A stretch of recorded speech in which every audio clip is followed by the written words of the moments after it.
दोस्तों साथियों नमस्कार। द पाठशाला ऑनलाइन में आपका स्वागत है। आज फिर हम एक नई कहानी के साथ आपसे जुड़े हैं। आज की हमारी कहानी है मुंशी प्रेमचंद द्वारा रचित नादान दोस्त।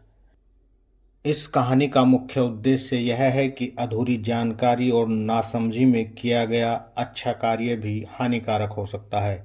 यह कहानी हमें यह भी सिखाती है कि किसी भी कार्य को करने से पहले पूरी जानकारी और उसे समझ लेना आवश्यक है, अन्यथा अच्छे इरादे से किए गए कार्य का परिणाम भी बुरा हो सकता है। केशव और श्यामा ने चिड़िया के अंडों को बचाने के लिए जो प्रयास किए वह उनकी नादानी और अज्ञानता थी जिससे वे अंडे टूट गए। प्रेमचंद ने दिखाया है कि बिना सोचे समझे किए गए कार्यों का नतीजा पछतावा होता है। मनुष्य को जीव जंतुओं के जीवन में अनावश्यक हस्तक्षेप भी नहीं करना चाहिए। यह कहानी बच्चों की मासूमियत के साथ साथ यह भी दिखाती है कि अज्ञानतावश की गई मदद भी बर्बादी का कारण बन जाती है। कहानी शुरू होती है। केशव के घर कार्निस के ऊपर एक चिड़िया ने अंडे दिए। केशव और उसकी बहन श्यामा दोनों बड़े ध्यान से चिड़िया को वहां आते जाते देखा करते। सवेरे दोनों आंखें मलते कार्निस के सामने पहुंच जाते और चिड़ा और चिड़िया दोनों को वहां बैठा पाते। उनको देखने में दोनों बच्चों को न मालूम क्या मजा मिलता। दूध और जलेबी की सुध भी न रहती। दोनों के दिल में तरह तरह के सवाल उठते। अंडे कितने बड़े होंगे, किस रंग के होंगे, कितने होंगे, क्या खाते होंगे, उनमें से बच्चे किस तरह निकल आएंगे, बच्चों के पर कैसे निकलेंगे, घोंसला कैसा है। लेकिन इन सवालों का जवाब देने वाला कोई नहीं। न अम्मा को घर के काम धंधों से फुर्सत थी, न बाबूजी को पढ़ने लिखने से। दोनों बच्चे आपस ही में सवाल जवाब करके अपने दिल को तसल्ली दे लिया करते थे। श्यामा कहती, क्यों भैया, बच्चे निकल कर फुर से उड़ जाएंगे। केशव विद्वानों जैसे गर्व से कहता, नहीं री पगली, पहले पर निकलेंगे, बगैर परों के बेचारे कैसे उड़ेंगे। श्यामा, बच्चों को क्या खिलाएगी बेचारी चिड़िया। केशव इस पेचीदा सवाल का जवाब कुछ न दे सकता था। इस तरह 3-4 दिन गुजर गए। दोनों बच्चों की जिज्ञासा दिन दिन बढ़ती जाती थी। अंडों को देखने के लिए वे अधीर हो उठते थे। उन्होंने अनुमान लगाया कि अब जरूर बच्चे निकल आए होंगे। बच्चों के चारे का सवाल अब उनके सामने आ खड़ा हुआ। चिड़िया बेचारी इतना दाना कहाँ से पाएगी कि सारे बच्चों का पेट भरे। गरीब बच्चे भूख के मारे चूं चूं कर मर जाएंगे। इसी मुसीबत का अंदाजा करके दोनों घबरा उठे। दोनों ने फैसला किया कि कार्निस पर थोड़ा सा दाना रख दिया जाएगा। श्यामा खुश होकर बोली, तब तो चिड़िया को चारे के लिए कहीं उड़कर न जाना पड़ेगा। केशव, नहीं, तब तो क्यों जाएगी। श्यामा, क्यों भैया, बच्चों को धूप न लगती होगी। केशव का ध्यान इस तकलीफ की तरफ न गया। बोला, जरूर तकलीफ हो रही होगी, बेचारे प्यास के मारे तड़पते होंगे, ऊपर छाया भी तो कोई नहीं। आखिर यही फैसला हुआ कि घोंसलों के ऊपर कपड़े की छत बना देनी चाहिए। पानी की प्याली और थोड़े से चावल रख देने का प्रस्ताव भी स्वीकृत हो गया। दोनों बच्चे बड़े चाव से काम करने लगे। श्यामा माँ की आंख बचाकर मटके से चावल निकाल लाई। केशव ने पत्थर की प्याली का तेल चुपके से जमीन पर गिरा दिया और उसे खूब साफ करके उसमें पानी भरा। अब चांदनी के लिए कपड़ा कहाँ से आए। फिर ऊपर बगैर छड़ियों के कपड़ा ठहरेगा कैसे और छड़ियाँ खड़ी होंगी कैसे। केशव बड़ी देर तक इस उधेड़बुन में रहा। आखिरकार उसने यह मुश्किल भी हल कर ली। श्यामा से बोला, जाकर कूड़ा फेंकने वाली टोकरी उठा लाओ, अम्मा जी को मत दिखाना। श्यामा, वह तो बीच से फटी हुई है, उसमें से धूप न आएगी। केशव ने झुंझलाकर कहा, तू टोकरी तो ला, मैं उसका सुराख बंद करने की कोई हिकमत निकालूंगा। श्यामा दौड़कर टोकरी उठा लाई। केशव ने उसके सुराख में थोड़ा सा कागज ठूंस दिया और तब टोकरी को एक टहनी से टिका कर बोला, देख, ऐसे ही घोंसले पर उसकी आड़ कर दूंगा, तब कैसे धूप जाएगी। श्यामा ने दिल में सोचा, भैया कितने चालाक हैं। गर्मी के दिन थे, बाबूजी दफ्तर गए हुए थे, अम्मा दोनों बच्चों को कमरे में सुलाकर खुद सो गई थी।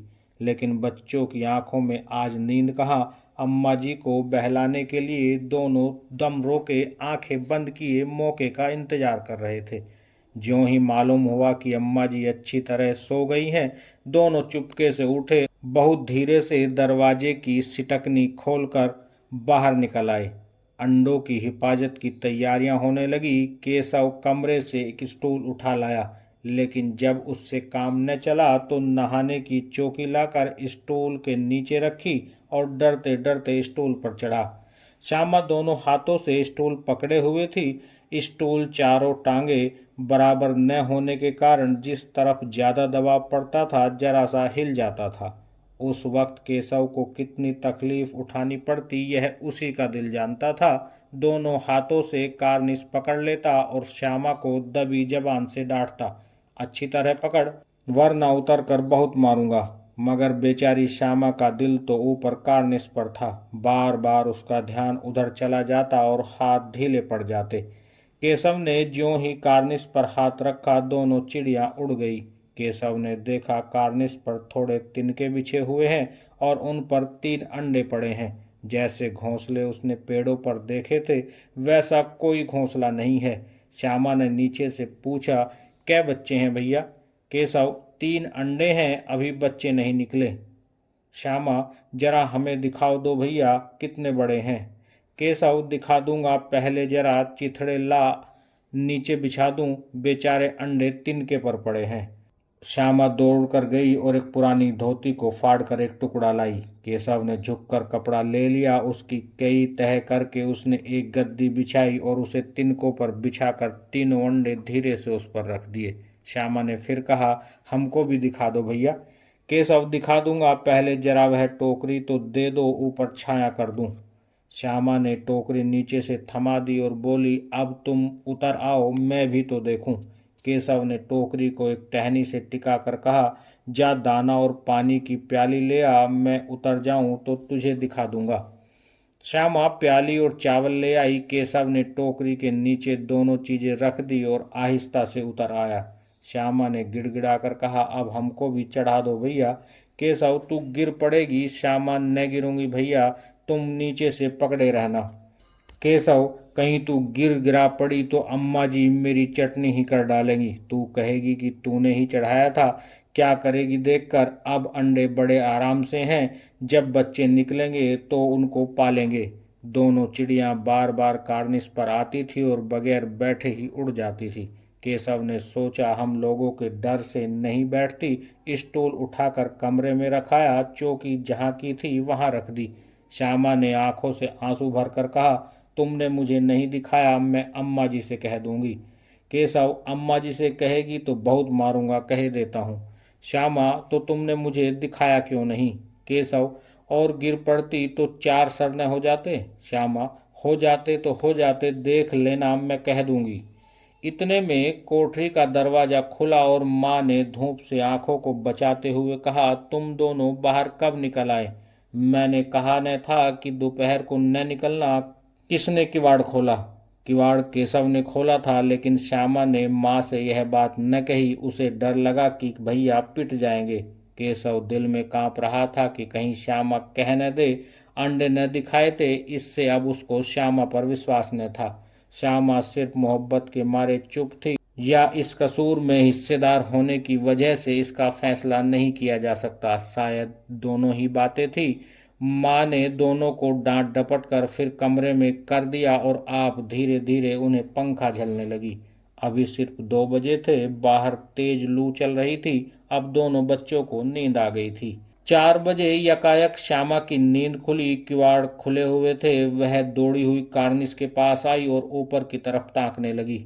टोकरी का पता न था, संयोग से उसकी नज़र नीचे गई। वह उल्टे पांव दौड़ती हुई कमरे में जाकर जोर से बोली, भैया अंडे तो नीचे पड़े हैं, बच्चे उड़ गए। केशव घबराकर उठा और दौड़ा हुआ बाहर आया तो क्या देखता है कि 3 अंडे नीचे पड़े हुए हैं और उनमें से कोई चूने की सी चीज बाहर निकल आई है।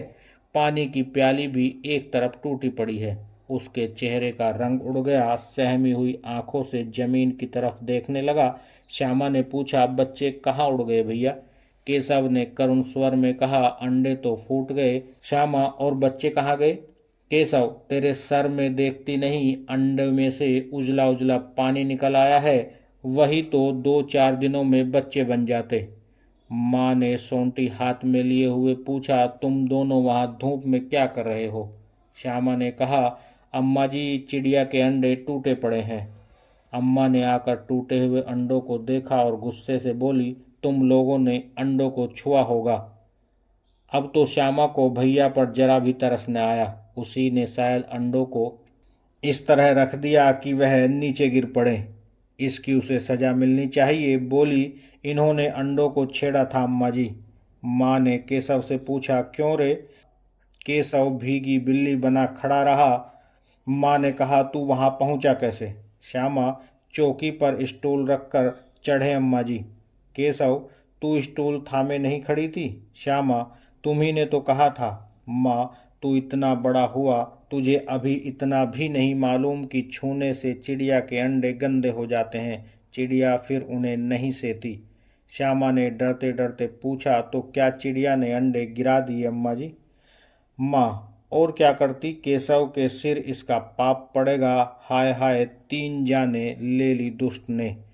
केशव रोनी सूरत बनाकर बोला, मैंने तो सिर्फ अंडों को गद्दी पर रख दिया था अम्मा जी। अम्मा को हंसी आ गई, मगर केशव को कई दिनों तक अपनी गलती पर अफसोस होता रहा। अंडों की हिफाजत करने के जोग में उसने उनका सत्यानाश कर डाला। इसे याद कर वह कभी कभी रो पड़ता था। दोनों चिड़िया वहां फिर न दिखाई दी। इसी के साथ यह कहानी समाप्त हो जाती है। दोस्तों, साथियों, अगर ये कहानी आपको पसंद आई हो तो लाइक करें, हमारे चैनल को सब्सक्राइब करें। आगे फिर एक नई कहानी के साथ आपसे जुड़ते हैं, तब तक के लिए दीजिएगा इजाज़त। जय हिंद, जय भारत।